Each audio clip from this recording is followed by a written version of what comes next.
எல்லை அக்கங்கட்ட கூவ என் மாப்பிள்ளையில் நான் தான் உங்கள் நெல்லைவேலி பேசுகிறேன். இன்றைக்கி இந்த பதிவு யாருக்குன்னா இளவரசன் ஃபேமிலி, தங்கமயில் ஃபேமிலி, இளவரசன் அண்ணே உங்களுக்கு தான் இந்த பதிவு. எல்லா காயும் அண்ணே, நான் உங்கள் மேலே ரொம்ப கோவத்தில் இருந்தேன். ஏன்னா நீங்கள் மரமோ பிள்ளைக்கு மொட்டை போடுறதுக்கு திருச்செந்தூர் என்னை கூப்பிடலங்க உங்களை கோவமாக இருந்தேன். ஆனால் என்னதான் இருந்தாலும் எனக்கு உங்கள் மேலே ஒரு பாசம் உண்டு, தங்கச்சி மேலே ஒரு பாசம் உண்டு, மரும பிள்ளை மேலே ஒரு பாசம் உண்டு. உங்களை யாராவது ஒருத்தர் ஏதாவது தவறாக கமாண்டு போடுறனாலும் பேசுனாலும் எனக்கு அத்தியமாக தாங்க முடியாது, ரொம்ப வேதனையாக இருக்கும். இப்போ கூட யாரோ ஒருத்தர் உங்களை தவறாக கமாண்டு போட்டதாகவும் பேசுனதாகவும் நீங்கள் ரொம்ப வேதனைப்பட்டீங்க, எனக்கு தெரியுது. நான் என்ன கண்ணே கமாண்டு போட்டுமுனே அண்ணே.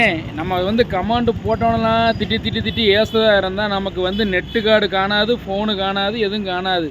சரியா?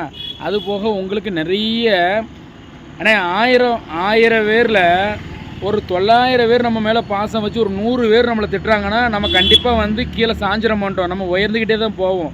அப்படி தான் உங்களுக்கு நிறைய நல்ல உள்ளங்கள், உங்கள் சப்ஸ்கிரைபர் அன்பு உள்ளங்கள் நிறைய கிடச்சிருக்காங்க.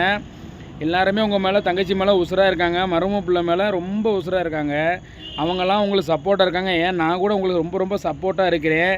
என்றைக்குமே நான் உங்களை நான் தாழ்த்தி பேசுனதே கிடையாது, பெருமையாக தான் நான் பேசியிருக்கேன். சரியா?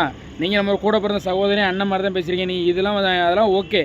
பட் நான் என்ன சொல்கிறேன்னா, எவனோ ஒருத்தன் கமாண்டு போட்டான் பேசுனாங்க, நீங்கள் வருத்தப்பட்டு பேசி திருப்பி ஒரு தப்பு பண்ணுறீங்க. இப்போ தங்கச்சி மரமூணு வீட்டில் ஒத்தியாக இருப்பாங்க, நீங்கள் காட்டாமல ஒரு நம்பரை கீழே போட்டுருதீங்க. இந்த நம்பரை ஃபோன் போட்டு வாடா, நல்லா ஆம்பளைனா வாடா, என் வீடு இங்கே தான் இருக்கு வா, அப்படி நேரம் போட்டு வைப்போன்னு சொல்லி கேட்கிய. ஒருவேளை எவனோ வேறு எவனோ மிஸ்யூஸ் பண்ணி வந்தால் நீங்கள் வெளியே போயிட நேரம் தங்கச்சி மரம் ஒத்தியாக இருக்கும்போது ஏதாவது ஒரு அசம்பவிதம் நடந்து போனால் யார் பொறுப்பாவாங்க? சரியா?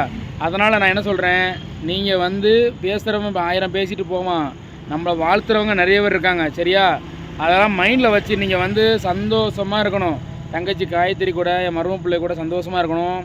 அப்புறம் புது வீடு வேறு வீடுக்கு மாறிட்டீங்கன்னு கேள்விப்பட்டேன், பார்த்தேன். கஷ்டமாக தான் இருக்குது. சந்தர்ப்ப சூழ்நிலைகள் மாறி மாறி ஒவ்வொருத்தருக்கும் வந்துக்கிட்டு தான் இருக்கும், அமையாது.